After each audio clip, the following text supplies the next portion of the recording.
Bonjour les amis de Self Reconnection, j'espère que vous vous portez bien.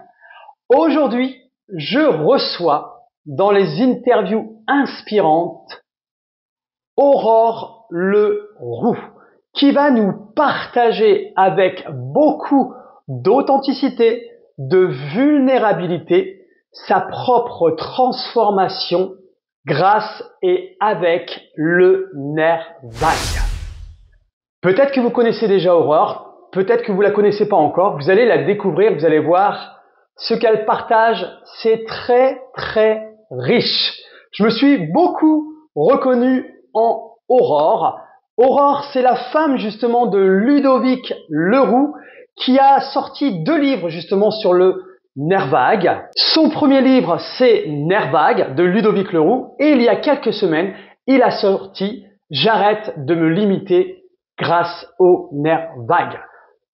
Sans plus attendre, je laisse place à Aurore Leroux. Bonjour Aurore, Hello Bien- Pierre-Louis. bienvenue. Je suis très content de t'avoir. Vraiment, c'est un régal. Donc, bienvenue pour ces échanges justement où on va parler du nerf vague, de la théorie polyvagale, pour ces conversations que j'ai nommées Self-Reconnection. Ah, tu découvres le titre en plus, toi. J'ai la primeur. Merci. Comment vas-tu? Mais ça va très bien. Je suis très très heureuse d'être là avec toi. Bon, alors on va aller à l'essentiel et je vais te poser la première question qui paraît simple mais pas toujours évidente à répondre. C'est pour les personnes qui ne te connaissent peut-être pas, qui tu es, Aurore? C'est une vaste question. Tu sais, à chaque fois qu'on me pose la question, je me dis, je ne sais pas ce que je vais répondre. Mais en tout cas, ce que je peux te dire, c'est que donc, je m'appelle Aurore Leroux. J'ai aujourd'hui 44 ans. Je vis actuellement à Poitiers et ça fait 11 ans que je suis entrepreneur. Et pour moi, rien ne me prédestinait à ça parce que en fait, j'ai eu l'opportunité de racheter une entreprise qui existait déjà, alors que moi, je voulais y être salariée. Mais j'avais plein de peurs, tu sais, de me dire, ah, mais moi, je suis une petite Aurore, alors je fais des petits projets avec des petits mariés, puisqu'il s'agissait d'une agence d'organisation et décoration de mariage. Donc voilà, c'était ça, avec mes petits mariés, des petites décos, ça va être tout mignon, ça va être sympa, ça va être chouette, voilà, pour le plus beau jour de leur vie. Et finalement, ben, je suis pas devenue salariée effectivement de cette entreprise, mais je l'ai bien repris. J'ai repris D'accord. l'activité et je me suis reconvertie en 2017. J'ai été coach certifiée et j'ai rencontré la théorie polyvagale un an après. Je posais tellement de questions à mon mari Ludovic, qui lui déjà était coach. Et je lui dis, ben, comment on fait ça dans cette situation, qu'est-ce qu'on pourrait faire, etc. C'est pour ça, en fait, qu'il m'a dit à un moment donné, mais Aurore, tu me poses beaucoup de questions pour quelqu'un qui n'est pas coach. Donc, tu sais quoi, forme-toi et fais-en un métier, fais-en quelque chose, parce que tu as vraiment quelque chose à partager. Ça fait longtemps maintenant que tu es entrepreneur et réfléchis à ça. Et effectivement, oui, ça a été pour moi comme une évidence, en fait, mais je m'étais jamais dit, tiens, un jour, je vais être coach. C'était pas Ouais. du tout, voilà, parce que c'était à nouveau une nouvelle entreprise. Et je me disais, bon, de toute façon, l'entrepreneuriat, moi, j'avais mis les pieds dedans, je m'étais dit, ouais, j'y suis jusqu'au cou et je pense que j'ai envie d'apprendre à nager en sécurité dans ce milieu-là. C'était vraiment ça. Mhm. Et la théorie polyvagale est arrivée en 2018, comme je le disais. Pour moi, ça a été une révélation. Comme pour moi. Ça a été pour moi le déclic. C'est d'ailleurs une partie en fait de ce qui a fait que j'ai créé ma spécialisation de déclicologue parce que il y avait tellement de clés en fait à aller chercher des clés de compréhension, mais aussi justement de comment créer un déclic. J'ai créé ma spécialisation en fait par rapport à ça et sur des bases justement qui touchent à la théorie polyvagale aussi. Ouais, non, c'est génial. C'est génial. Et du coup, est-ce que tu peux nous parler un petit peu de toi avant de découvrir justement cette théorie polyvagale avec le nerf vague? Bah ouais, c'est ça qui est intéressant de voir la version d'Aurore d'avant, en fait. Alors, tu vois, je serais tentée de te dire, bah, il y avait la mauvaise version et la bonne version de moi avant la théorie polyvagale. C'est-à-dire que je me jugeais beaucoup. Alors, il y avait toute la petitesse hein, que je pouvais, dans laquelle moi je pouvais essayer de me cacher, de faire des Mhm. petites choses, parce que j'avais quand même envie de réaliser des choses, mais je les faisais avec une vision petite et des petits moyens, on va dire, j'y mettais de petits moyens. Il y avait aussi cette partie en fait où moi j'ai grandi dans l'anxiété. C'est-à-dire que j'ai eu un environnement qui était très aimant, mais moi j'ai développé de l'anxiété en fait pour différentes raisons. Euh, et euh, tu sais, la boule à la gorge, la boule au ventre, la peur de décevoir les gens, d'être toujours en train d'essayer d'arrondir les angles, d'essayer de faire en sorte que tout le monde aille bien, que tout le monde soit content de moi. Euh, Peut-être pas jusque, je dirais pas que je cherchais à ce que les choses soient parfaites, mais je cherchais à être irréprochable. Mhm. Parce que si j'étais irréprochable, il n'y avait rien à me reprocher. Donc, il n'y avait pas de conflit. Et s'il n'y a pas de conflit, et si tout se passe bien, ben, on m'aime bien. Donc là, tu vois, je vivais en fait dans ce truc-là. Mais la difficulté que j'ai rencontrée, en fait, c'est que, je l'explique souvent comme ça, c'est que à force de vivre, tu sais, dans un cadre avec des règles, puis un Mhm. autre cadre avec des règles, parce que tu rencontres des gens. Au début, il y a tes parents, un peu ton nid familial, on va dire. Puis tu rencontres d'autres gens, donc ça rétrécit encore un peu le champ, parce que tu as le droit de faire ça, mais pas le droit de faire ça. Enfin, tu vois, tu vis en fait ça, il y a l'école, et plus ça va, plus tu rencontres des environnements différents. Et Il moi, se j'avais l'impression, resserre. en fait, à force, ouais, de vivre dans un dé à coudre. Mhm. Et je me sentais tellement à l'étroit là-dedans et en même temps, j'avais l'impression que ça me rassurait parce qu'au moins dans ce petit dé à coudre, j'avais l'impression que c'était moi, si tu veux, qui contrôlais les choses à l'intérieur. C'est moi Mhm. qui pouvais décider le peu de choses, mais au moins, je m'accrochais au bord du dé à coudre et je me disais, bon, bah, je vais m'en sortir. Je vais trouver la ressource quelque part, je ne sais pas où, mais surtout dans mes efforts et mon énergie, ça a été beaucoup ça. Et du coup, à un moment donné, le problème, c'est que quand tu vis comme ça étriqué dans le monde que tu as l'impression que les autres t'ont imposé, euh, Mhm. mais au final, moi, je savais pas que c'était de la survie, ça. Moi, j'en pouvais plus, en fait. J'en pouvais plus parce que ça créait encore plus d'anxiété chez moi, parce que un nouvel environnement ou une nouvelle personne, ça voulait dire des nouvelles règles et des nouvelles injonctions à respecter. Et comme je ne connaissais pas la personne, je me disais, mais qu'est-ce qui va me tomber dessus et comment je vais me faire aimer finalement et comment je vais survivre à tout ça. Il y a des choses vraiment pour moi, c'était des épreuves, mais ça me mettait dans un état à parler comme ça, c'était pas possible.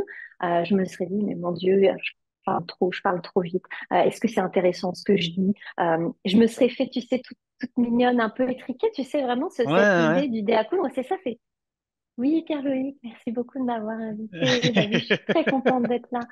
Tu vois, c'est pas du tout la Ouais, même chose, ouais. quoi. Je Et me du serais posé un milliard de questions aussi, hein, et ça pendant une interview.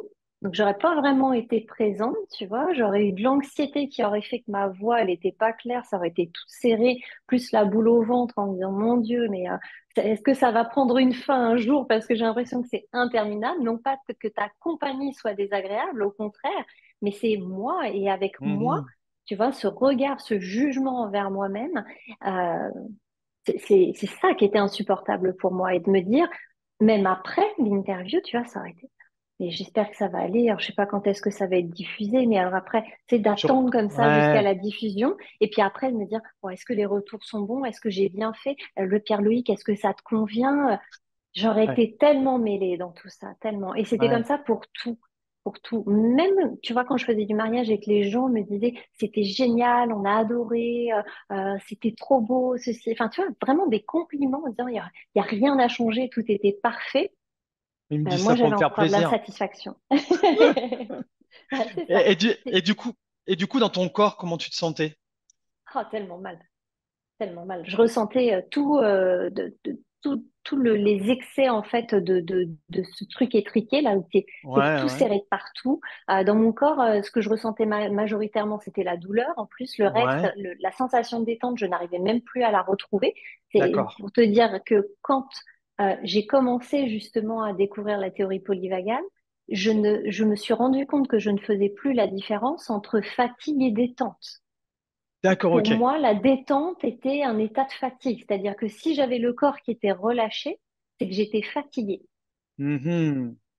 Et je ne faisais pas la différence avec la détente, justement, de me dire, moi, j'avais l'impression d'être fatiguée tout le temps. Je me disais, mais je suis fatiguée, je suis molle. Non, en fait, je suis détendue. Et Ah, t'as capté pas c'est ça, en pour moi, fait. ça a été, non, je captais pas. En fait, pour moi, le côté relâché du corps, ça voulait dire que j'étais en train de me ramollir et que bah, je rentrais dans un phénomène, si tu veux, où mais il pouvait m'arriver n'importe quoi. Donc vite, il fallait que je me retourne tout de suite Ouais, parce que ouais. tout peut arriver, parce qu'il faut que je sois prête, tu vois, à faire face à ce qui va arriver. C'est ça ma Ouais. vie. Donc Ouais, des douleurs, ça oui, je pouvais les ressentir parce que c'est ce qui me maintenait en plus en vigilance. ouais. En fait, tu voulais pas baisser les gardes, en fait.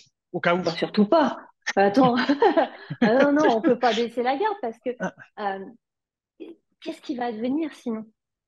Qu'est-ce que je vais devenir dans tout ça? Et qu'est-ce qu'on va faire de moi? Tu vois, c'était un peu l'idée. Qu'est-ce qui va m'arriver si je baisse la garde? Forcément quelque chose de terrible. Donc c'est ça me maintenait en fait dans cette vigilance permanente et c'était ça aussi très inconfortable. Dans ce que je me racontais à ce moment-là, ouais. parce que c'est la flagellation, hein, clairement, c'est est-ce que tu vas être à la hauteur? Il faut que tu sois intelligente, mais bon, est-ce que vraiment tu l'es? Est-ce que tu es pertinente dans tes propos? C'est, tu vois, le sentiment en fait de ne pas en faire assez et en même temps d'être une petite fille sage en fait qui fait tout comme bien comme il faut, comme on attend d'elle. Mhm. Mais c'est tellement usant en fait de se raconter ça aussi parce que on finit par croire à ces histoires-là. Moi, je me croyais pas capable de plein de choses. Et aujourd'hui, quand je vois que je monte sur scène avec en dansant, en rigolant, en m'amusant avec les gens, que je suis capable en fait d'avoir un discours qui est construit, et il y a une partie de moi qui regarde et fait, ah, on m'aurait dit ça il y a 5 ans. J'aurais fait, ouais, c'est ça. Tu vois, c'est ça, ce sentiment en fait qui Ouais. me tenait. J'étais tenue en fait par quelque chose que je ne comprenais pas et qui était plus fort que moi. C'est-à-dire qu'il y a plein de choses que j'avais envie de faire. J'étais motivée, j'avais de la détermination, j'avais de l'envie. Et je sais que je suis quelqu'un d'intelligent. Au fond de moi, je le sais. Mais dans ces moments-là, c'est comme si je le perdais de vue. Mais je me disais en même temps, j'ai tout ça. Vraiment, tu sais, cette envie-là, tu sais, Ouais, d'y aller et j'y vraiment. arrive pas. Ouais. Il y a pas C'est mal de ça, gens hein, qui ressentent ça aussi. Pas mal de je gens comme ça crois. qui ont envie de passer à l'action et ils ont envie, mais ils savent pas pourquoi et ils passent pas à l'action. Mais il y a une raison. Il y a une raison, effectivement. Moi, je l'ai trouvé, ça a été la pièce de mon puzzle, hein. Tu sais, c'est vraiment le truc qui me manquait dans ma compréhension. Et une fois que j'ai commencé à ouvrir cette boîte de Pandore-là, j'ai fait, ah, mais Waouh, c'est tout un univers à revoir et à revisiter. c'est C'est clair. vraiment ce que je me suis dit. Ouais, non, mais c'est ça. Et c'est ça et c'est super enrichissant. Et une fois qu'on fait Oui. ça, après, il y a plein de choses qui s'annoncent, qui viennent vers nous parce qu'on est ouvert plus aux autres, etc. Et du coup, ça change toute la donne. Et du coup, donc, tu avais tes histoires que tu nous as racontées. Donc, la place du mental à ce moment-là, Ah chez bah, toi, omniprésente. Moi, j'avais l'impression omniprésente. de n'être qu'un cerveau sur place, sur pattes.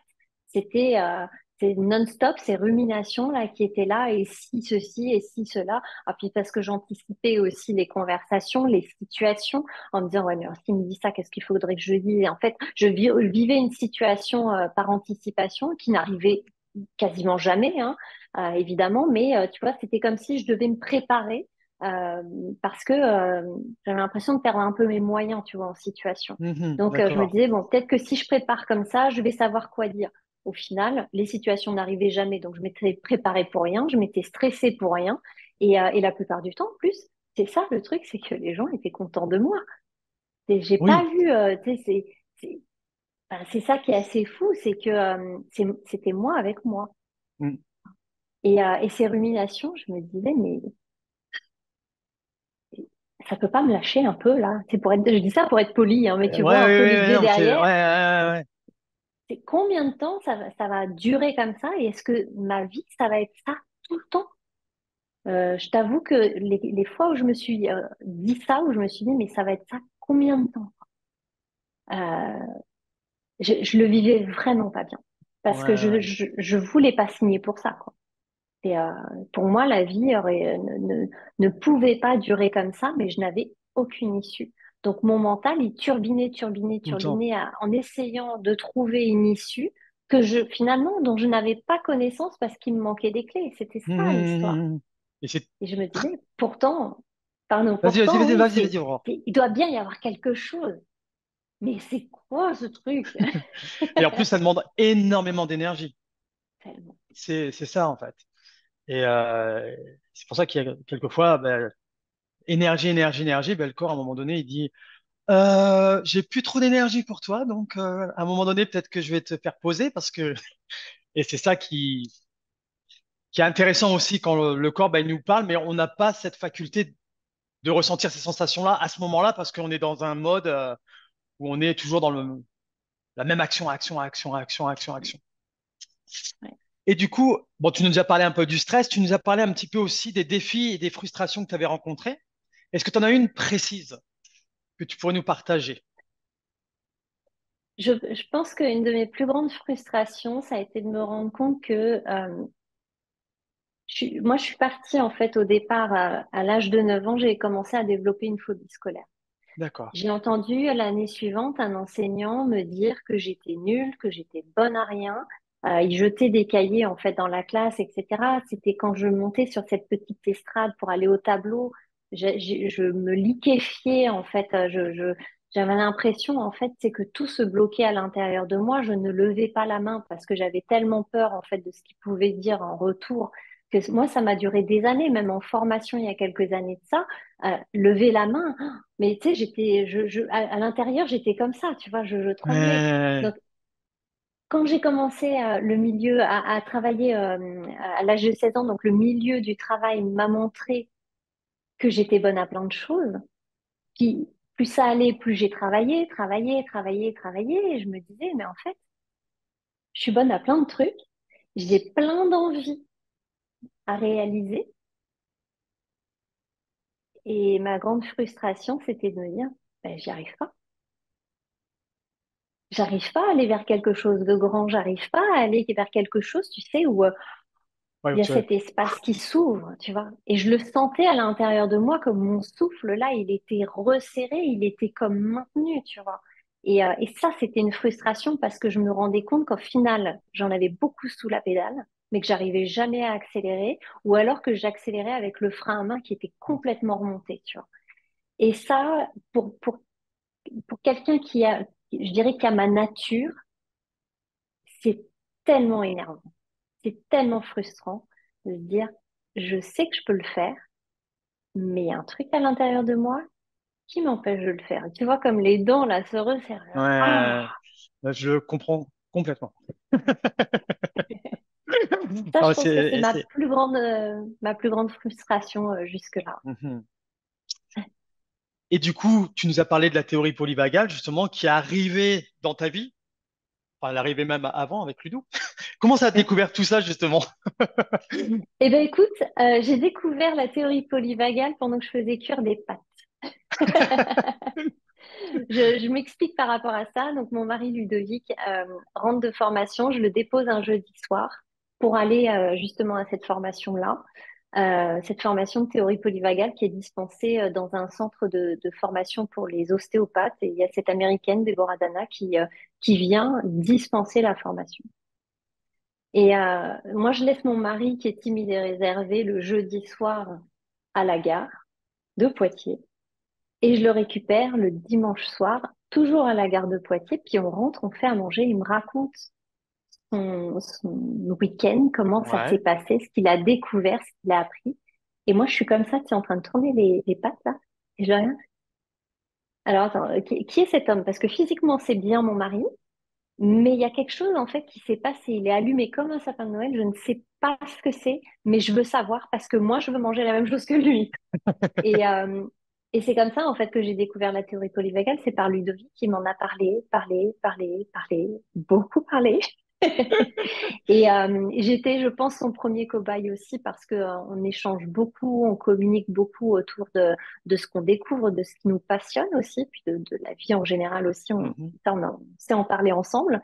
Et, euh, et moi, j'avais compris ce jour-là, dès ce moment-là, qu'il y avait une clé à aller chercher et elle serait déterminante en fait pour la suite. Je ne savais pas comment ça allait se passer, ni de quoi c'était fait, mais je l'ai senti à l'intérieur de moi qu'il y avait vraiment quelque chose que ça faisait résonner.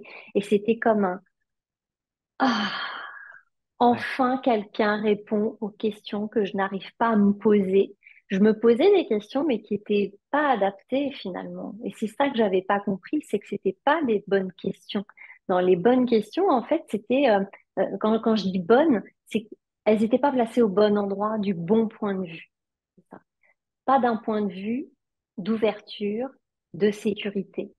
Euh, Pas d'un point de vue où on construit les choses, mais plutôt d'un point de vue en fait où on se protège et on fait en sorte de rester protégé. Et là, pour moi, tu vois, il y a eu un Ouais. grand shift en Ouais. fait qui s'est Mhm. fait. Alors, il y a eu un déclic au départ quand il m'a parlé de la théorie polyvagale, et puis il y a des shifts qui se sont faits au fur et à mesure aussi, et encore aujourd'hui. Oui, enfin, je pense enfin, c'est toute notre vie. Enfin, on a plein de choses qu'on découvre. Et c'est ça qui est génial. Enfin, moi, c'est ça qui me passionne parce que je me dis, mais c'est incroyable, incroyable. Et du coup, l'aurore d'aujourd'hui, comment est-elle? Ah, C'est ça qui je est pense qu'elle intéressant.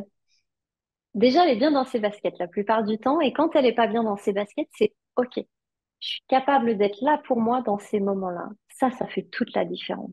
C'est que maintenant, j'ai le droit d'aller bien ou pas bien. Je mets des guillemets volontaires parce que Mhm. j'ai plus de jugement là-dessus. C'est que parfois, j'ai une énergie qui est haute. Des fois, j'ai une énergie qui est plus basse. Des fois, je suis en train, ça m'arrive en fait d'être dans la création et la sécurité. Et parfois, ça m'arrive d'être dans l'insécurité et la protection. Et pour moi, en fait, tout est OK. J'apprends ça encore aujourd'hui, tu vois, il y a encore des moments où je me dis, ah, mais j'en ai marre d'être comme ça. Ok, remets-y de la douceur, remets-y de la compassion, remets-y de l'amour. Rien que ça, tu vois, je respire à nouveau. Je me dis, je le fais pas exprès de ressentir ça. Ça, pour moi, tu vois, c'est vraiment ce que ça a changé dans ma vie, c'est ça. Parce que ça me permet à nouveau, tu vois, de retrouver une détente du corps Mhm. plutôt que d'aller batailler contre moi. Et moi, me suis beaucoup botté le derrière. Et je me suis beaucoup forcée. Et quand ça marchait pas, j'étais désespérée. Aujourd'hui, j'ai plus ça. C'est-à-dire que je m'accompagne au fur et à mesure de ce que je traverse. Et c'est beaucoup plus doux. Je fais beaucoup moins d'efforts dans le sens où, c'est pas que je fais pas d'efforts, mais c'est, je suis pas dans la force, je suis pas dans le truc où c'est forcé, tu vois. Si je fais Mhm. des efforts, ils sont ciblés, ils sont placés aux bons endroits. Donc, je gaspille moins d'énergie par rapport à ça. L'intensité, je la règle. J'ai comme un petit curseur de me dire, attends, là, je suis en train de partir dans des hauts tours d'intensité. Je peux me ramener à quelque chose de plus adapté déjà, pour moi, pour les autres aussi. Et puis, par rapport à la situation, j'ai pas besoin de mettre, tu sais, un peu comme au poker, là, de faire all-in tout le temps, là, comme ça, on met tout sur le tapis tout le temps. Moi, j'étais comme ça parce que je savais pas faire autrement. Je me disais, de toute façon, il faut que je mette le paquet parce qu'il faut que je sois à la hauteur. Mais aujourd'hui, déjà, je me rends compte qu'il n'y a pas de hauteur. La seule hauteur, c'est moi, en fait, la différence que je peux voir entre ma sécurité et mes peurs. Et ma hauteur, elle se trouve là. C'est comment, en fait, finalement, je peux arriver à faire en sorte que ma sécurité soit à la hauteur de mes peurs. Parce que là, il y a une communication, il y a une union qui se fait. Ouais, C'est ça. on peut y aller. Et ça, c'est très différent, tu vois, que de la confrontation, en Mhm. fait, dans l'énergie, etc., où on est toujours en train de se taper dessus. Il y a un côté qui tape sur l'autre. Là, tu vois, c'est OK, je suis là. Là, tu sais, il y a vraiment ma souffrance, en fait, qui est ici. Moi, je peux être là, en fait, aujourd'hui. Je peux faire communiquer ces deux parties-là de moi. Mhm. Et OK, je te vois, je t'entends, je suis là pour toi. Ouais, il y a un apaisement. Tu Mhm. vois, et ça, ce geste-là, pour moi, ça veut tout dire. C'est qu'aujourd'hui, vraiment, ça crée chez moi une ouverture. Ça veut dire que je peux aller avec sérénité vers les autres. Je suis en union avec moi, c'est-à-dire que je me sens bien dans mes baskets avec moi-même, même quand ça va pas bien, si je reprends le terme de tout à l'heure. Je Mhm. suis à l'aise avec ça. Je suis à l'aise avec le fait que les gens, parfois, ils vont pas m'aimer. Ça arrive. C'est OK pour moi. Je peux comprendre que parfois, ben, on n'est pas ce truc-là qui se fasse. Et ça veut rien dire de moi. Ça veut rien dire de qui je suis. Ça veut Mhm. seulement dire que dans cette relation-là, le courant passe pas pour différentes raisons. Et des fois, j'ai même pas besoin d'avoir la raison, c'est comme ça. Et je Oui, peux c'est clair. l'accepter. Je peux l'accepter. Alors, je suis challengée des fois, bien sûr, hein, mais C'est normal. aujourd'hui, lever la main, poser une question, euh, c'est beaucoup moins une difficulté pour moi. Monter sur scène, comme je le disais, faire des conférences, je le fais maintenant et quand je pose le pied sur la scène, je me sens chez moi et je suis habitée vraiment par ce que je dis, parce que j'ai envie de transmettre et par l'amour que j'ai pour les gens. Et j'en étais arrivée avant avec l'insécurité de me dire, mais moi, j'aime pas les gens parce qu'ils me font peur. Je sais Ouais, pas comment ils vont réagir, donc je sais pas comment réagir à ça. Mais aujourd'hui, je me sens vraiment dans cette ouverture-là de pouvoir me dire, oui, parfois les gens ont des réactions auxquelles je ne m'attends pas. Ça peut arriver. Je vais être là pour moi dans ces moments-là. mhm. Ouais, Donc voilà un peu ce que je peux te dire. Beaucoup moins d'anxiété, ou en tout oh, cas, oui. alors oui, moins d'anxiété, et en même temps, quand j'en ai, ben, c'est plus un problème non plus. Ouais, il y a plus de réaction, en fait, il y a plus de compréhension et de ressenti. Oui, il y a du ressenti, un ressenti qui est devenu fin aussi, parce que j'ai aussi un parcours qui a fait un peu avant la théorie polyvagale, enfin cette merveilleuse rencontre finalement, qui a fait que j'ai eu un retour au corps qui a été euh, en même temps très violent et en même temps très doux. Donc pour expliquer brièvement, en fait, on Vas-y, m'a vas-y. diagnostiqué un cancer de l'utérus qui aurait été de stade 4 ou 5. Alors qu'au départ, c'était juste un examen avec une petite opération de 20 minutes. Mais voilà, ce qui est ressorti de ça, c'était un cancer de stade 4 ou 5. Et c'est d'une violence, en fait, quand Ouais, on te le dit, l'annonce, quand on ouais. te l'annonce. Et en même temps, moi, je pense que c'est le moment où j'ai ressenti le plus de plénitude et de sérénité dans mon corps, parce que je crois que c'est une des premières fois de ma vie où je n'ai pas cru ce que l'extérieur me disait. Alors, le corps médical m'a beaucoup cru en fait dans le déni. Et tu sais, il y avait cette espèce d'air un peu de oh la pauvre, tu sais, elle Hmm, comprend pas encore ce qui lui arrive, ça va être dur pour elle. Tu vois, il y avait vraiment quelque chose de cet ordre-là. Et je pense en fait qu'il y avait aussi beaucoup d'empathie de ces personnes-là. Mais moi, je le sentais à l'intérieur de moi. C'est comme une vérité qui était déposée à l'intérieur et je ne pouvais pas l'expliquer. Et je me suis posé la question à moi-même de savoir si j'étais dans le ouais. déni. Et il y avait une voix, en fait, qui était vraiment ça peut paraître un peu étrange de dire ça comme ça, mais il y a rien de religieux dans mon propos, c'est de l'ordre de la foi. Mhm, mhm. Je le sentais à l'intérieur de moi. Et quand j'ai passé des examens, alors on pourrait raconter toute l'histoire, mais il faut un peu plus de temps. Mais, mais pour faire très court, quand j'ai passé les examens en fait d'imagerie, il n'y avait Mhm. rien. Ah, Il n'y avait rien. Il faut comprendre en fait que le corps médical fonctionne sur des systèmes de statistiques. Moi, dans les statistiques qui ressortaient de mon dossier, c'était ce scénario, celui qui m'a été annoncé. Sauf qu'à l'imagerie, il n'y avait rien. Donc, c'est un retour au corps ou ressenti à l'écoute de soi qui, pour moi, a amorcé quelque chose où je me suis dit, tiens, c'est marrant parce qu'il y a eu plein de rebondissements en fait dans tout ça ouais, en je me plus où je me doute. suis dit non non je le sens là et je me souviens avoir regardé un jour le ciel en disant je ne sais pas qui tu es ni ce que tu veux mais je vais garder la foi mais je me rendais pas compte en fait que c'était vraiment une bataille déjà à l'intérieur de moi tu vois que je menais et c'était un peu tu sais cette dualité qu'on ressent des fois de se dire je suis convaincue de quelque chose mais il y a quand même du doute qui vient Mhm. s'immiscer de temps en temps. Et là, c'est vrai, ça a été pour moi un acte de foi. Encore une fois, rien de religieux là-dedans, mais cet acte de foi, ça a été d'avoir la foi en ce que je ressentais.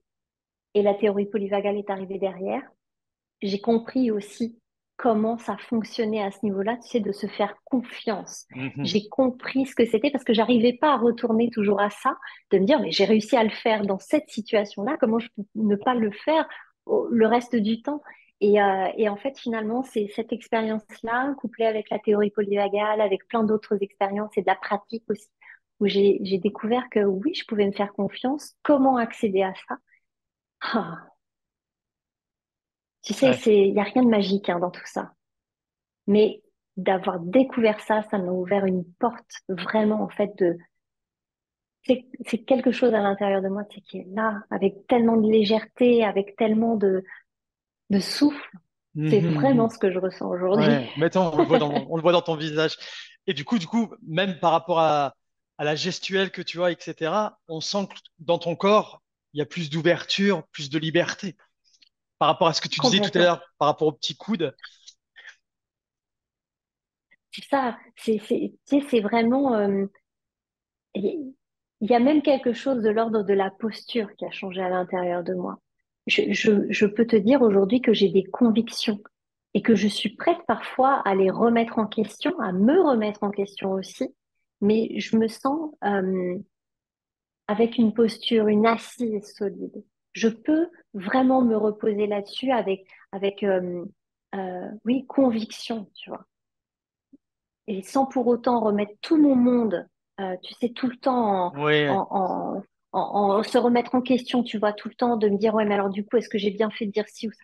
Il y a des fois, je le sens, c'est comme une évidence et je reviens pas sur ces évidences-là parce qu'elles hmm, sont, elles sont de l'ordre de l'ouverture. C'était ce qui était dans la justesse à ce moment-là. Je suis pas parfaite. Pour autant, ça m'a pas rendue parfaite.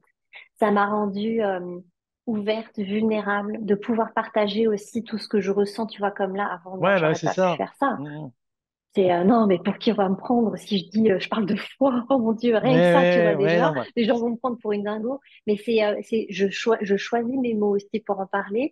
Je choisis la façon dont j'amène les choses. J'ai pas de crainte par rapport à ça parce que j'ai cette assurance à l'intérieur, cette assise, cette posture, tu vois, qui est là pour me soutenir en fait dans ma démarche. Et c'est vraiment, tu vois, mhm. le geste que je fais, il est là, quoi. Ouais, c'est ça, c'est ça. C'est, ouais, ça parle, bah, c'est le geste intérieur, chou, extérieur. Non, mais Complètement. c'est fou. Bon, t'as répondu à la question, ce que j'allais te demander, quelle est ta plus grande prise de conscience? Donc déjà, tu nous as partagé un peu tes prises de conscience, mais j'aurais voulu que tu nous partages une expérience personnelle qui t'a transformé grâce au nerf vague et à la théorie Mm. polyvagale. Euh, Il y a quand même une chose que je vais préciser. Je pense qu'un des plus grands déclics et une des plus grandes prises de conscience que j'ai eues, c'était de me rendre compte que c'était pas moi qui décidais de tout ça, que j'étais pas à l'origine de ça et du coup que ça faisait pas de moi une mauvaise personne. Ça, pour moi, ça a été tellement déterminant. Et tu sais, des contenus autour du nerf vague, autour euh, de tout ce qui est de l'ordre de ce que l'on peut ressentir en allant jusqu'au trauma et des choses comme ça. Mhm, J'ai eu vraiment des prises de conscience de me dire, mais mon Dieu, mais en fait, je ne suis pas une mauvaise personne. Je ne suis pas ce que je crois de moi dans ces moments-là. Et je ne le fais pas exprès. Je suis pas responsable de ça. C'est dans un monde où on te dit de prendre tes responsabilités, que c'est toi qui mhm. crée ceci ou cela. Moi, ça m'a tellement déculpabilisée parce que j'avais vraiment l'impression de me dire, je suis pas plus bête qu'une autre, a priori. J'en découvre tous les jours sur mon intelligence et mes différentes intelligences. Et pour autant de pas y arriver, je me disais, mais il y a vraiment un truc qui débloque chez moi. Non, il y a rien qui débloque en fait chez moi. Je suis pas un problème. Je ne vis pas en fait des problèmes. Je vis des choses qui me sont inadaptées aujourd'hui à l'âge adulte que j'ai. Et ce système nerveux autonome, en fait, avec cette théorie polyvagale, a très bien fonctionné puisque je suis là. Ça veut dire que j'ai survécu à tout ce qui m'est arrivé. Maintenant, si je veux prendre une responsabilité, ma responsabilité, avec la connaissance et la conscience que j'ai, c'est d'apprendre à répondre à ce système-là, plutôt que de vouloir le changer, plutôt Mhm. que de vouloir d'avoir du contrôle sur lui. Et comment est-ce que je peux lui répondre? Donc, je réponds à ces parties-là de moi aujourd'hui. Ça, c'est pour moi, c'est quelque chose qui a été tellement transformateur en fait pour moi. Donc, remis dans un contexte, euh, dans mon travail, je vais commencer par ça. Dans mon travail, Vas-y, c'est j'allais y venir en plus. Qu'est-ce que ça t'a apporté dans ton travail? Toi, j'ai pas besoin. C'est super. c'est d'avoir une posture sécuritaire et de créer un environnement sécuritaire pour les personnes que j'accompagne. Ça change tout. Je suis pas dans ma tête à me poser la question de savoir qu'est-ce que je vais faire et qu'est-ce que je vais dire pour aider la personne. Moi, je reviens à ma sécurité intérieure. Je m'attelle vraiment à ça, à revenir encore à cette sécurité. C'est mon premier job pour moi, pour que l'environnement pour la personne qui est en face de moi soit sécuritaire, pour qu'elle puisse, elle, déposer les armes et qu'elle puisse se sentir baignée par cette sécurité au fur et à mesure. Elle va apprendre et réapprendre elle aussi à vivre dans cette sécurité. Moi, je suis là pour ça. Donc, si je commence pas par moi, je vois pas comment elle pourrait l'être parce que je vais devenir une menace ou voire même un danger à un moment donné pour elle. Et il y a suffisamment de points d'insécurité comme ça dans l'histoire d'une personne, et je parle de manière générale, pour Hmm. ne, que moi, je n'en rajoute pas et qu'au contraire, je nous crée un environnement, tu sais, je le vois vraiment comme un espace, en fait, un cocon dans lequel la personne peut me dire tout ce qu'elle veut. Pour moi, ça ne veut rien dire d'elle. Ce sont des mécanismes qui se mettent en route. Donc, Hmm. moi, je juge pas la mécanique des gens, la biologie des gens, c'est pas eux qui l'ont choisi. Donc ça, pour moi, ça a été une révélation. Et je pense que c'est ce qui a aidé le plus les personnes que j'ai accompagnées, mes clients et mes clientes, Mhm. parce que d'avoir un environnement dans lequel on se sent comme ça, il n'y en a pas tant que ça au quotidien, C'est clair. où tu te sens pas jugé, où tu ressens en fait de la bienveillance, de la compassion, de l'amour aussi parfois. Il y a des Moi, je choses. les aime, les personnes que Ouais. j'accompagne. Je les aime. Je sais que tout ça, en fait, encore une fois, elles le font pas exprès. Et moi, je vois la personne qui a derrière les mécanismes. Et j'aime ces mécanismes-là parce que c'est ce qui font que la personne est avec moi aujourd'hui, parce qu'elle a survécu à tout ça grâce à ça. Et je vois la personne en elle-même et je l'aime aussi, juste parce que c'est une personne. Ouais. Il y a C'est tellement ça. de choses. Alors, Vas-y, vas-y. dis-moi, Il y j'allais a- dire, Ouais. j'aime pas tout le monde tout le temps parce que je suis pas tout le temps dans cet état de sécurité. Mais en tout cas, dans mes journées, il y a une plus grande part où je suis dans cet état-là et une plus petite part en fait d'insécurité. Tu sais, Mhm. je navigue en fait dans tout ça aujourd'hui plutôt que de me dire non mais les gens sont comme ci, ils sont comme ça, ils me font peur, ils sont imprévisibles, je ne sais pas comment me comporter en fait par rapport à ci ou ça. Je suis toujours en fait dans l'adaptation, mais la suradaptation. C'est Et ça. moi en fait, pour moi aujourd'hui, ça respire, ça danse. Ouais, ça Ouais, il y a du flotte. Ouais. mouvement par rapport à tout ça. Et oui, je vais m'embarquer sur de l'insécurité et je vais savoir revenir. Des fois, ça va durer un peu et je vais savoir revenir. Mais parce que ce qui m'amène à revenir, c'est toute la douceur et l'amour que je mets là-dedans. Et c'est ce que je transmets aussi aux personnes que j'accompagne à être plus douce avec elles. La douceur fait partie de la sécurité aussi. Et il y a des fois où c'est pas adapté. Et heureusement que je suis un peu plus dans la vigilance, par exemple, quand je conduis. Ça veut pas dire que je suis une excitée du volant, tu sais. Moi, les gens me faisaient Ouais. peur en voiture. Oh là là, mon Dieu, mais oh, ils conduisent tous comme bon, je vais pas le dire, mais voilà. Euh, Ouais. le klaxon, moi, je sais où il est. Autant Ludovic ne savait pas où il était. C'est moi, limite, qui sais qui appuyait pour lui. Mais moi, je savais où il était. Mais tu sais, parfois, tu as des réactions en face aussi qui sont assez violentes, hein. Donc, Exact. moi, ça m'est arrivé d'avoir un monsieur qui a voulu essayer de me pousser en fait dans le fossé avec sa voiture parce qu'il n'était pas content, parce qu'il m'avait grillé enfin, oui, la priorité sur la route et que j'avais râlé en faisant des appels de phare et de poète, tu vois. Eh ben, lui, ça lui a pas plu, donc il m'a Ouais, suivi sur la route et il a essayé en fait de me coincer et de me faire aller dans le bord de la route. Enfin, c'est quand même des réactions qui sont très extrêmes, hein. Et heureusement ouais. que j'ai eu de la vigilance à ce moment-là parce que, alors, aujourd'hui, je ne réagirai plus de la même façon. Mais sur le moment, quand c'est arrivé, c'était, je te dis ça, il y a 20 ans, j'allais à mon travail, donc tu vois, enfin, c'était un chemin que j'avais l'habitude de prendre, etc. Et j'ai réagi. Là, vraiment, j'ai même Mhm. surréagi à ça. Et l'autre personne était certainement déjà activée et ça l'a suractivé parce que tu Activé, sais, ouais. c'est une escalade en fait comme ça. Mhm. Et c'est ça aussi, tu vois, dans mes relations que ça a beaucoup changé parce que aujourd'hui, je réagirais plus comme ça. Je me dirais, OK, il est peut-être très pressé ce monsieur, ou il est peut-être, comme on le dit en fait en théorie polyvagale, il est dans son sympathique, là, il est Ouais. dans son système de réaction. J'ai pas à me laisser embarquer par ça. Des fois, tu sais, ça va être oh c'est vache ça, hein. Tu sais, enfin bon, je veux pas dire de Ouais, gros mots, ouais, mais bon, tu ouais, vois, c'est ouais, ouais. oh c'est pas cool quoi. Bon, Mhm. puis après, ok, ça y est, c'est parti. Parce que Ouais. je me régule à ce moment-là, c'est-à-dire que je reviens vraiment à mes sensations et je reviens à quelque chose de plus détendu, de plus sans non plus m'avachir dans ma voiture parce que je suis quand même en train de conduire, hein. Mais tu vois, je reviens à quelque chose de plus régulé. On utilise ce terme-là, c'est-à-dire que là, je fais cohabiter le moment en fait d'agressivité que j'ai pu ressentir avec quelque chose qui est de l'ordre de la douceur et de la compassion pour cette partie-là de moi qui a eu peur, parce qu'il s'agit de moi avec moi-même à ce Mhm. moment-là. Et puis après, je suis en capacité de revenir vers l'autre en disant oui, il était peut-être pressé. Il y a peut-être quelque chose dans sa vie qui fait qu'il est dans cet état-là. Je ne sais pas en fait. Par contre, je le garde pas avec moi dans la voiture pendant tout mon trajet. Je le garde pas à la maison pendant que je suis en train de discuter Ça, avec mon mari. Je le garde pas pendant que je fais les courses, pendant que je fais la cuisine, pendant que et puis quand je vois mes parents une semaine après. Enfin, non, je le laisse ouais. partir. Je le laisse partir. De temps en temps, tu sais, ça me réactive. Je le laisse là où il est, ce monsieur. Il est très bien là où il est. Euh, voilà.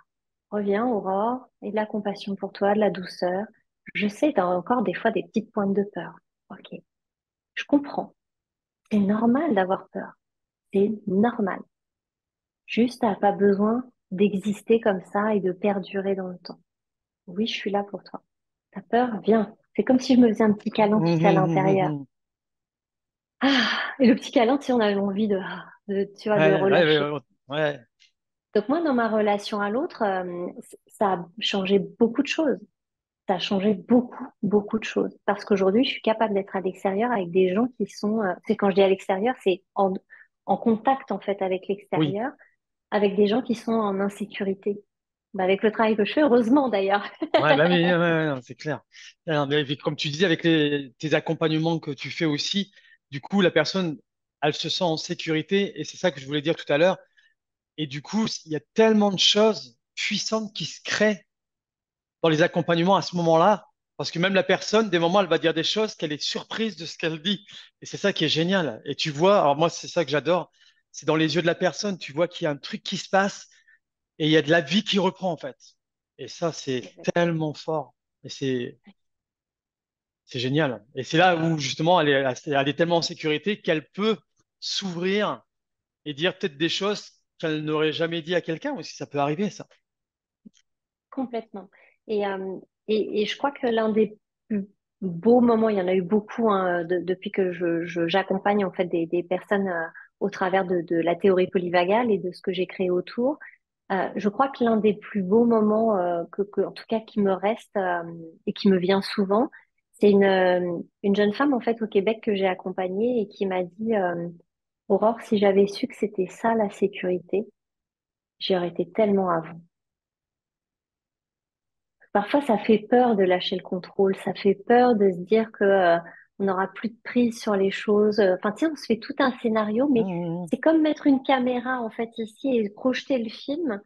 Alors que si tu bouges la caméra, en fait, le film il peut être complètement différent. C'est plus du tout la même histoire. Et c'est ça, en fait, c'est notre système de protection, il est très fort pour nous raconter des choses, pour continuer à nous protéger. C'est pour ça qu'en fait, parfois, se faire accompagner, c'est justement se permettre de mettre en lumière ces systèmes de protection qu'on ne voit pas, parce que c'est comme un voile. On a l'impression que la vie est comme ça, qu'elle ne peut pas être autrement. Et le jour où elle m'a dit ça, je me suis dit, oh, moi aussi, c'est ce que j'aurais pu me dire. Je l'aurais jamais formulé comme ça. ouais, Mais tu vois, ouais. c'est même elle qui m'a fait prendre conscience de, ah oui, c'est vrai, je l'ai jamais formulé comme ça, mais c'est ça. Et parce qu'on se fait une fausse idée de la sécurité, on a l'impression que c'est déposer les armes et se retrouver à nu, Mmh. complètement mise à nu, alors que c'est pas de ça dont il s'agit. Ouais, ouais. Et puis il y a des personnes qui ont peur aussi de moi, ce que j'ai comme retour. Ah oui, mais si je me fais accompagner avec, par exemple, la théorie polyvagale, avec le système nerveux, de comprendre, est-ce qu'il n'y a pas des choses puissantes qui vont remonter d'un seul coup? Et c'est ce que je leur dis tout le temps, mais le corps, il est intelligent, donc il va libérer ce qu'il a besoin de libérer à ce moment-là. Il peut pas libérer tout d'un seul coup. Non, il ne le fera que quand il y aura suffisamment de sécurité pour ça. On a vraiment, tu sais, moi, le corps, je peux pas le voir aujourd'hui. Quelque temps en arrière, je t'aurais dit que c'était une belle machine. Aujourd'hui, je peux plus le voir comme ça. Pour moi, c'est un univers incroyable Ouais, à découvrir. complètement. Vraiment. Et cette notion de sécurité, elle est tellement essentielle dans ce qu'on partage parce que, oui, moi aussi, hein, j'ai eu peur. Je vais te le dire comme je l'ai pensé à l'époque, j'ai eu peur que ça me pète à la gueule. Mais on Et me je l'a me dit il y a pas suis longtemps, ça.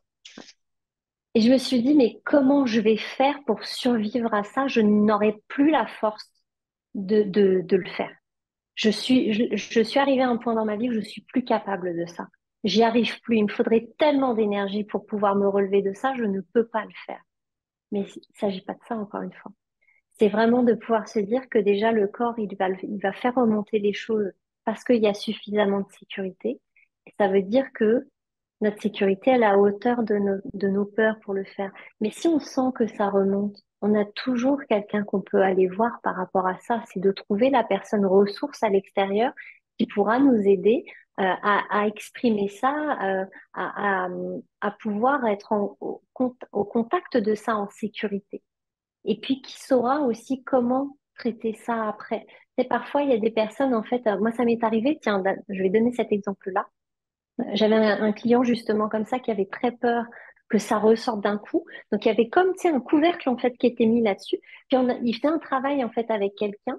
Et puis il m'a dit, bah, là Aurore, en fait, j'ai besoin, là je suis vraiment dans la mouise jusqu'au cou, Mhm. même là. J'ai besoin que tu m'aides, j'ai besoin d'un déclic.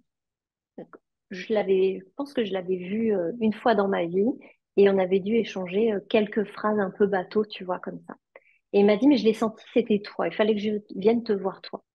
Ok. On s'est fait un petit 30 minutes tous les deux. J'ai fait faire quelques exercices et il m'a dit, mais ça fait des années que je ne me suis pas sentie comme ça. Qu'est-ce qui s'est passé? Donc, je lui ai expliqué après la théorie. Mhm. Mhm. On a cheminé ensemble et puis il a continué en fait l'accompagnement qu'il faisait à côté. Et à un moment donné, il y a effectivement quelque chose qui est ressorti, probablement de l'ordre du trauma.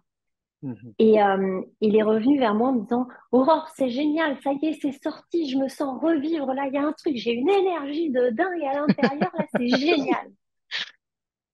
Ok, génial. Moi, je me suis réjouie pour lui. Je me suis dit, je vais attendre quelques jours de voir ce que ça donne. Et quelques jours après, il est revenu vers moi en me disant, Aurore, j'ai beaucoup d'énergie à l'intérieur, mais là, c'est pas du tout, du tout, du tout agréable. Hmm, ok. Est-ce que tu peux aller dépenser cette énergie? Et là, effectivement, il m'a dit, mais enfin, pourquoi dépenser de l'énergie comme ça? Je dis parce que si c'était un trauma qui est ressorti, et a priori de ce qu'il m'a partagé, ça pouvait effectivement être ça.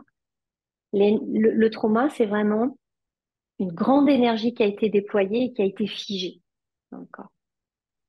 Sauf que là, en fait, avec le travail qui a été fait, il y avait suffisamment de sécurité par rapport à ce qu'il y avait à l'intérieur pour que ça s'ouvre et que ça sorte. Il y a eu ce déploiement d'énergie et cette circulation d'énergie. Il manquait juste l'étape, en fait, de la dépenser. Mhm. Donc, il est allé courir ou il est allé faire je ne sais pas quoi. En tout cas, il a Il a dépensé cette évacué. Ouais, ça c'est énergie-là. vrai. Et derrière, il y a eu comme un... Ça, c'est génial, en fait, quand Ouais, tu, non, mais quand c'est tu t'es en capacité, en fait, de pouvoir connaître, ça a l'air des petites choses, hein. Et quand tu connais ça et que tu peux l'accompagner à l'intérieur de toi, ça change toute toute la l'expérience. donne. Ah, mais non, mais c'est clair. Ouais, j'en suis convaincu, mais convaincu de chez convaincu. Vraiment. Ah là là là là. Qu'est-ce que je voulais dire? Est-ce que tu peux nous donner un petit retour par rapport à la TPV, à des personnes qui découvriraient la théorie polyvagale, le nerf vague en fait? Euh, Ce que je pourrais leur dire de ça, Qu'est-ce que c'est la TPV, enfin, la théorie polyvagale, le nerf vague, à quoi ça sert, tout ça, de façon ok. simple? Ouais, sans rentrer dans le technique, mais Non, non. effectivement, euh, ce qu'on peut observer en fait, c'est que au final, on crée beaucoup de dualité à l'intérieur, mais que cette théorie polyvagale, elle nous comprend simplement, enfin, elle nous permet d'avoir une grille de lecture qui est simplifiée et qui pacifie les choses à l'intérieur. C'est vraiment l'opportunité en fait de comprendre comment on fonctionne de l'intérieur. C'est quoi cette part plus forte que nous qui fait que parfois ben, on se sent auto-saboté, limité, qu'on n'arrive pas à faire ce qu'on veut, hein, tout simplement, ou que parfois on a des réactions aussi. On se dit mais pourquoi j'ai réagi comme ça? C'était un peu too much quand même. Moi j'étais un peu la spécialiste de ça. Tu sais, je contenais le truc, je le contenais, puis à un moment donné, paf, non, ça n'avait plus de sens en fait pour des petites choses comme ça. Qu'il n'y avait pas lieu, il y Ça avait un n'avait dans le, décalage. ouais, dans le contexte en fait, ça n'avait pas de sens. Mais par contre, quand moi je regardais le passif en fait de ça, c'était la goutte d'eau. Donc, Mhm. mais les gens comprennent pas toujours ça. Mais ça permet justement de comprendre ça et de pouvoir régler les choses au fur et à mesure. Donc, ce système nerveux autonome, il nous veut du bien. Moi, j'aime le voir comme la part de nous, peut-être qui nous aime le plus, puisqu'elle fait tout ce qu'elle peut, cette partie-là de nous, pour qu'on survive. Donc, quitte à nous cacher, quitte à faire en sorte qu'on, tu sais, qu'on s'agace et qu'on prenne, tu sais, de l'ascendant avec du combat et de l'agressivité sur les Mhm. choses ou dans les relations, des fois qui nous fait rêver aussi à plein de choses et nous fait nous évader en fait de tout ça, ou des fois qui nous fait nous cacher clairement en fait dans notre grotte. Et parfois on en a besoin aussi. On a besoin de tout ça. Mais c'est vraiment la théorie polyvagale, c'est cette grille de lecture-là, de se comprendre au travers de ça, de comprendre ce qui nous habite à l'intérieur de nous et de pouvoir se dire que tout est bon à l'intérieur de nous. Il n'y a rien à acheter, il n'y a rien de mauvais. Et tout est bon. C'est c'est simplement de se dire qu'est-ce qui est adapté ou pas adapté. Mhm. Ouais, c'est ça. C'est clair. Eh bien, c'est super. Est-ce que tu pourrais nous donner un petit conseil ou un petit exercice pour justement renforcer ce nerf vague? Hmm. Il y en a plein. Mais la première chose, en fait, c'est, je dirais que je pense que l'observation est quelque chose évidemment qui va nous reconnecter à nos ressentis, nos sensations. Ça, c'est vraiment une première chose. La deuxième chose, c'est toujours de se dire que euh, c'est pas un problème. Et de le ressentir à l'intérieur de ça, c'est normal ce qu'on est en train de vivre. Et de respecter ça, c'est très important. C'est parce que sinon, si on ne prend pas ce temps de se dire, oh oui, c'est normal ce que je vis, on le voit comme un problème et un problème, qu'est-ce qu'on veut faire? On veut s'en cacher, on veut l'éviter ou on veut le combattre. Donc là, on active à nouveau, on suralimente en fait ce système qui est déjà en place. Donc le but, c'est de pouvoir se dire, ce que je vis là, c'est normal. Dans ma vie, en fait, de manière inconsciente, j'ai appris à réagir comme ça à ces situations. C'est ce qui m'a protégée jusque-là. Moi, à chaque fois, ça me remet dans l'amour de dire cette partie-là de moi qui est une grande partie, qui m'aime, là, c'est tellement choupi. Oui, des fois, ça m'embête, mais je trouve ça beau de voir qu'il y a cette partie-là de nous qui nous fait survivre, quoi qu'il arrive. Ok, mais je respecte cette partie-là de moi. Tu sais, c'est comme une maman qui serait trop protectrice, tu sais, qui protégerait un enfant de 2 ans comme elle le ferait à 45 ans. Mais c'est Mhm. juste que cette maman, elle n'a pas vu son enfant grandir. Quelque part, tu vois, on pourrait utiliser cette image-là. Mais moi, je l'aime, cette maman-là. Je l'aime parce Ouais. qu'elle veut tellement mon bien. C'est juste que c'est inadapté maintenant ce qu'elle fait. Ben, je le vois la même chose à l'intérieur de moi. Donc c'est ça. Et respecter ça, je pense que c'est quelque chose qu'on a trop tendance à oublier ou à ne pas savoir parce qu'on a tout de suite envie de régler le problème. Mhm. Et c'est ça qui fait qu'on n'y arrive pas. Moi, c'est ça qui faisait que j'y arrivais pas. C'est déjà, je pensais que moi, le problème venait de moi et que c'était un problème ce que je ressentais et que comme j'arrivais pas à m'en débarrasser, j'étais vraiment un gros problème avec un gros problème à l'intérieur de moi. Donc, Ah, du coup, il y a rien que ça, on rajoute des choses à chaque fois. mais complètement. Et puis après, bah, il y a des petits exercices. Tu vois, moi, je pense que un de ceux que je fais le plus, il y en aurait plein à nommer, hein, mais Ouais, je c'est me doute. vraiment des soupirs intentionnels. Tu sais, de bien relâcher les épaules, là, les trapèzes ici. Puis, ah, ça, je le fais, je sais pas combien de fois par jour, consciemment. Consciemment, Oui, c'est ça la vraiment. différence, consciemment. Ah oui. Ouais. Fais deux, trois, quatre, là, tu vois, et tout de suite. Alors, après, je me réactive pas d'un coup comme ça en me disant, bon, allez, maintenant, c'est reparti. Non, parce que sinon, en fait, je viens d'apporter de l'oxygénation, etc., et puis de la détente. Puis hop, je suis repartie. Tu sais, ça serait comme un avion qui irait pour se poser, puis qui Ouais. redécollerait, là. Ça n'a aucun sens. Donc, c'est ce qui fait qu'on pourra avoir des étourdissements, des vertiges, des choses comme ça après. Donc, non, c'est pas le but. Le but, c'est de pouvoir se dire, voilà, maintenant que j'ai fait cette soupirs intentionnelle, en faisant du bruit parce qu'il y a le nerf vague en fait qui est connecté ici à la zone laryngopharyngée. Donc c'est de faire vibrer cette partie-là, ça stimule le nerf vague. Donc là, en plus de la respiration. Donc, tu vois vraiment ça. Ça on fait Mhm. jamais quand on est en colère, hein. Ou alors on fait. C'est pas du tout la même chose, la même Ouais, respiration et on le voit dans les exercices que tu pratiques d'ailleurs, hein, c'est le souffle, selon la façon dont on active son inspiration et son expiration, ça donne pas du tout la même chose. Oui, parce que ça n'active pas le système nerveux autonome de la même façon. Donc il y a vraiment ça, tu vois, ouais, ce soupir ouais, intentionnel. Et puis une chose aussi, moi, que j'adore pratiquer, c'est l'ouverture en fait des bras, tu vois, avec les mains ouvertes ouais. et toujours les trapèzes bien relâchés. de relâcher la mâchoire, tout ça. Alors, on peut pas le faire partout, ce geste-là. Alors, des fois, je mets mes mains comme ça ouvertes sur mes cuisses. Je détends bien les épaules aussi. Tout de suite, tu vois, ça appelle ma respiration, une respiration de détente. Et de le faire, pas que quand ça va pas. De s'entraîner à le faire plusieurs fois par jour, même et surtout, je dirais, quand Quand ça ça va va. bien. Exactement. Et quand tout roule, de s'entraîner à le faire parce que c'est réhabituer son système nerveux autonome à fonctionner comme ça naturellement.